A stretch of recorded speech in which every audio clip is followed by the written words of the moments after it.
Well, two things. Yeah. You should do a TED Talk. This is not the first time. I got started on this. Yeah, I got started on this because of another TED Talk. one. Do you have like a form letter that like a petitions kind of thing that you can have a bunch of people sign, or say like, hey, a well drafted like summary of your position,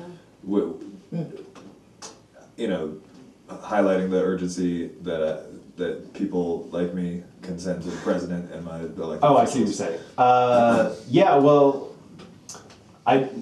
me personally, no, but you signed these things. yeah, I sign. It seems like I sign at least 2 or 3 a week. Yeah. There are a lot of petition sites out there now. There's Avaz, there's Change.org, there's a few others, and every single week something lands on Obama's desk with 100,000 or 200,000 signatures. Is that true, really? Pretty much, and so that is good. I mean, and Obama gets the problem, I think.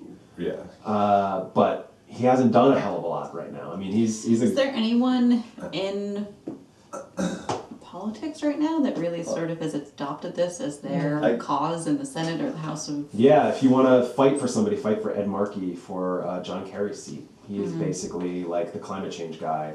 But there's nobody now actively. I know, John Kerry's been Elizabeth good. Warren is probably one of the closest you'll get to. Maybe John Kerry was a pretty good climate hawk overall. Yeah. At least a But believer. nobody's getting up and nobody's telling pet you what I'm issue, telling though. you right now. Right. Like this stuff is still in the dungeons of the environmental movement, and they're flapping their arms around and they're trying to get people to listen, but nobody's really ready to listen, honestly. And so I don't know how many more storms or droughts or whatever it's going to take. Or maybe, Elizabeth Warren will become president in 4 or 10 years or something, and she'll jam it down our throats. But what's your sense of Obama's freedom to do stuff about this in his second term?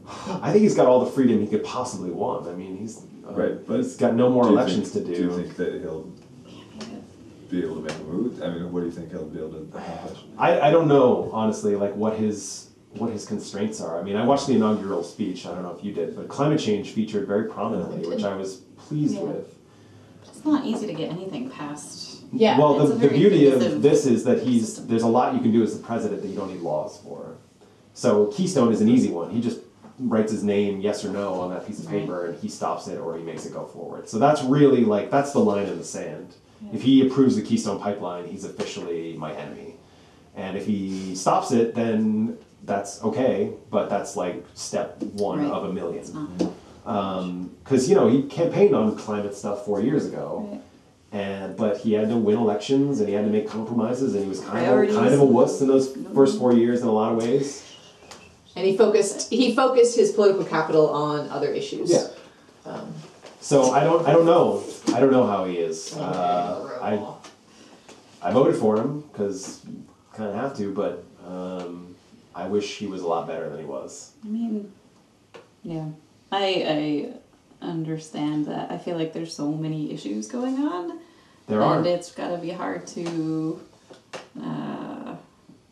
deal with each one of them as efficiently as you would like. It's true. It's strange, we're all liberal, open-minded people, but this has made me a one-issue voter. That's anathema to us, right? But I'm a single-issue voter now. I would vote for Rick Santorum if he had better climate policy than Obama.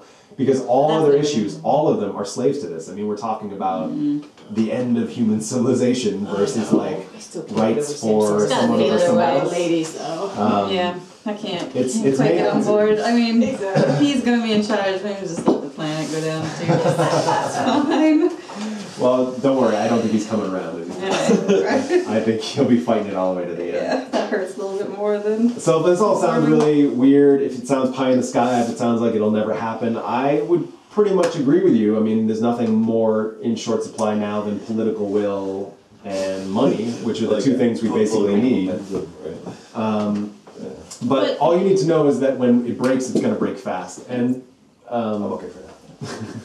And by the way, we have all the money and all the technology we need right now. It's only political will that we're missing. We can solve it with what we've got now, and our technology will only get better. To go towards your points, it'll only get better and easier. But it's not going to get easy enough to solve it with a finger snap. Like, you've got to start and then improve. And we're not starting.